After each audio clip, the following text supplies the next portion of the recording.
Hello बच्चों, मैं नेहा चौधरी रसायन विज्ञान की प्रायोगिक कक्षा में आपका स्वागत करती हूँ। देखिए बच्चों, पिछले वीडियो में हम लोगों ने प्रबल अम्लीय समूह के गुणात्मक विश्लेषण के बारे में बात की और आज हम लोग बात करेंगे सामान्य अम्लीय समूह के गुणात्मक विश्लेषण के बारे में, जिसमें हम लोग पढ़ेंगे सल्फेट और फास्फेट मूलक के परीक्षण के बारे में, यानी किस तरीके से किसी दिए गए अकार्बनिक लवण में सल्फेट और फास्फेट मूलक की पहचान की जाती है। उद्देश्य क्या हो गया हमारे प्रैक्टिकल का, दिए गए दो अकार्बनिक लवणों में सल्फेट आयन एवं फॉस्फेट मूलक की पहचान करना। यानी क्या है, हमें दो अकार्बनिक लवण दिए गए हैं, तो देखिए बच्चों, एक अकार्बनिक लवण में तो हमें सल्फेट आयन को पता करना है और दूसरे में फॉस्फेट को। ठीक है, आगे देखिए आवश्यक सामग्री क्या क्या है। परख नलियां, परख नली होल्डर, परख नली स्टैंड, क्वथन नली, आवश्यक अभिकर्मक एवं कांच की छड़। ठीक है बच्चों, आगे देखिए। अब सबसे पहले हम बात करेंगे सल्फेट के परीक्षण के बारे में, यानी किस तरीके से सल्फेट का परीक्षण किया जाता है। और देखिए बच्चों, मैंने आपको बताया हुआ है कि इन परीक्षणों को लिखते वक्त हम इस तरीके से टेबल बनाते हैं, यानी टेबल फॉर्म में लिखकर इनको बताते हैं। सबसे पहले हम प्रयोग बताते हैं कि हमने क्या प्रैक्टिकल किया, क्या प्रयोग किया। यहाँ पे हम ऑब्जर्वेशन लिखते हैं, यानी हमें क्या ऑब्जर्व हुआ, क्या प्रेक्षण हमें प्राप्त हुआ और वहाँ क्या निष्कर्ष निकला। तो देखिए बच्चों, सबसे पहले बात करते हैं प्रारंभिक परीक्षण के बारे में। देखिए, सोडियम कार्बोनेट निष्कर्ष प्लस तनु HNO3 प्लस बेरियम क्लोराइड यानी BaCl2 विलयन डालने पर। देखिए जो क्या करते हैं, सोडियम कार्बोनेट निष्कर्ष लेते हैं, उसमें हम तनु नाइट्रिक अम्ल यानी तनु HNO3 डालते हैं और उसमें बेरियम क्लोराइड BaCl2 का विलयन डालते हैं। देखिए क्या होता है, BaSO4 यानी बेरियम सल्फेट का श्वेत अवक्षेप प्राप्त होता है। देखिए जो समझिए, अगर हमें वहां पर श्वेत अवक्षेप प्राप्त होता है तो श्वेत अवक्षेप किसका होता है, बेरियम सल्फेट का होता है। और इससे क्या निष्कर्ष निकलता है, सल्फेट यानी SO4 सल्फेट हो सकता है। अब देखिए क्या अभिक्रिया होती है। देखिए बच्चों, Na2SO4 प्लस BaCl2। अब देखिए बच्चों, यहाँ पे हम जो लवण काम में लेते हैं वो ऐसा लवण काम में लेते हैं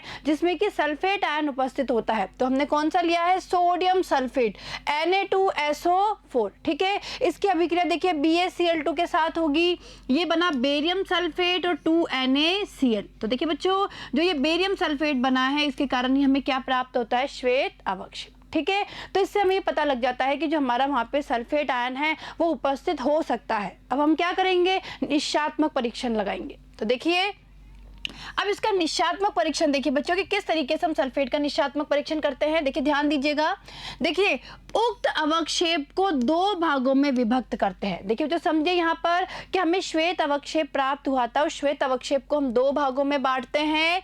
और देखिए पहला देखिए, प्रथम भाग प्लस सांद्र HNO3, यानी जो श्वेत अवक्षेप है उसे दो भागों में बांटा और पहले वाले भाग में हम लोगों ने क्या डाला, कंसंट्रेट HNO3 सांद्र नाइट्रिक अम्ल डाला।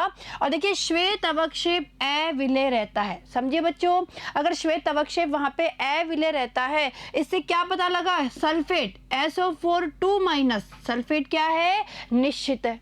क्लियर है। अब दूसरा देखिए, द्वितीय भाग प्लस सांद्र HCl। अब क्या करते हैं, दूसरे भाग में सांद्र HCl डालते हैं, श्वेत अवक्षेप अविलय रहता है। देखिए बच्चों क्या होता है, श्वेत अवक्षेप अविलय रहता है, यानी हमने सांद्र HNO3 डाला तब भी श्वेत अवक्षेप अविलय है और हमने जब सांद्र HCl डाला तो भी श्वेत अवक्षेप क्या है, अविलय रहता है, यानी सल्फेट SO4 निश्चित है। इससे हमें क्या पता लगा, सल्फेट क्या है हमारा, निश्चित। आगे देखिए हम एक और निश्चात्मक परीक्षण लगाते हैं, सोडियम कार्बोनेट निष्कर्ष प्लस एसिटिक अम्ल प्लस लेड एसिटेट विलयन। देखिए हम क्या करते हैं, सोडियम कार्बोनेट निष्कर्ष लेते हैं और उसे एसिटिक अम्ल से अम्लीकृत करते हैं और फिर उसमें हम क्या करते हैं, लेड एसिटेट का विलयन मिलाते हैं और अगर श्वेत अवक्षेप आता है यानी हमारा सल्फेट क्या हो गया, निश्चित। क्लियर है। अब देखिए तो यहाँ पे समझिए अभिक्रिया क्या होगी, Na2SO4 प्लस ये हमारा लेड एसिटेट हो गया। देखिए CH3COO का whole twice Pb lead acetate है, अभिक्रिया होगी, ये बन गया लेड सल्फेट PbSO4। देखिए तो समझिए यहाँ पर लेड सल्फेट बन गया PbSO4 और इसके कारण ही हमें क्या प्राप्त होता है, श्वेत अवक्षेप, और ये क्या बन गया, सोडियम एसिटेट के दो अणु। ठीक है, आया समझ में। तो इस तरीके से हम क्या करते हैं, सामान्य अम्लीय समूहों में सल्फेट का हम लोग परीक्षण करते हैं। क्लियर है बच्चों। आगे देखिए, अब बात करते हैं फॉस्फेट का परीक्षण, यानी किस तरीके से फॉस्फेट का परीक्षण किया जाता है। और देखिए बच्चों उसके लिए भी इस तरीके से टेबल बनाई जाती है।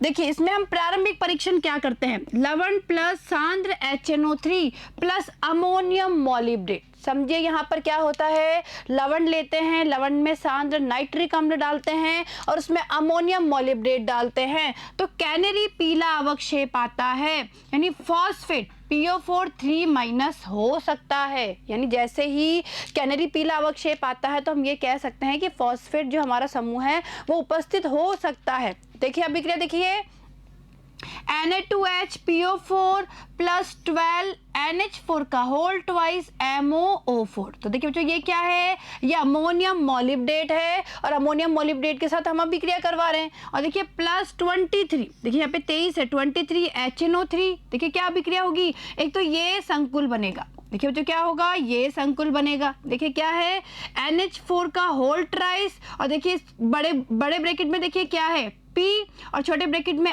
MO3O10 और बाहर क्या है 4। ठीक है, plus 21 NH4NO3 plus 12 H2O plus 2 NaNO2। ठीक है, तो इस तरीके से क्या होता है, ये जो संकुल बनता है इस तरीके से, इसके कारण क्या होता है, कैनरी पीला अवक्षेप वहां पे आता है। क्लियर है बच्चों। अब इसका निश्चयात्मक परीक्षण करते हैं। निश्चयात्मक परीक्षण देखिए हम क्या निश्चयात्मक परीक्षण करते हैं, देखिए सोडियम कार्बोनेट निष्कर्ष प्लस सांद्र HNO3 प्लस अमोनियम मॉलिब्डेट। अब देखिए बच्चों निश्चयात्मक परीक्षण में हम क्या करते हैं, सोडियम कार्बोनेट निष्कर्ष लेते हैं और सोडियम कार्बोनेट निष्कर्ष में हम क्या डालते हैं, सांद्र HNO3 सांद्र नाइट्रिक अम्ल डालते हैं और अमोनियम मॉलिब्डेट डालते हैं। तो देखिए या तो गहरा पीला अवक्षेप आता है या गहरे पीले रंग का विलयन बनता है, यानी दोनों में से कोई भी प्रतिक्रिया हो सकती है। वहां पे गहरा पीला अवक्षेप भी आ सकता है या जो हमारा विलयन है गहरे पीले रंग का विलयन भी बन सकता है। तो देखिए गहरा पीला अवक्षेप या विलयन आता है, निष्कर्ष क्या हुआ, फॉस्फेट यानी PO4 3- निषेध है। ठीक है, तो देखिए बच्चों यहाँ पे समझिए, वे अगर हम फॉस्फेट के प्रारंभिक परीक्षण और निश्चयात्मक परीक्षण की बात करें तो देखिए इतना सा अंतर है कि प्रारंभिक परीक्षण में हम लवण काम में लेते हैं, यानी हम लोग लवण लेते हैं, लवण में सांद्र HNO3 और अमोनियम मॉलिब्डेट डालते हैं, जबकि निश्चयात्मक परीक्षण में हम सोडियम कार्बोनेट निष्कर्ष लेते हैं, उसमें सांद्र नाइट्रिक अम्ल डालते हैं और उसमें हम फिर अमोनियम मॉलिब्डेट डालते हैं और क्या होता है, या तो गहरा पीला अवक्षेप आता है या विलयन का निर्माण होता है। इससे पता लगता है हमारा फॉस्फेट क्या है, निश्चित। क्लियर है बच्चों यहाँ तक। आगे देखिए, अब परिणाम देखिए क्या परिणाम निकल के आया। दिए गए प्रथम लवण में ऋणायन सल्फेट आयन यानी SO4 2- तथा द्वितीय लवण में ऋणायन फॉस्फेट आयन PO4 3- उपस्थित है।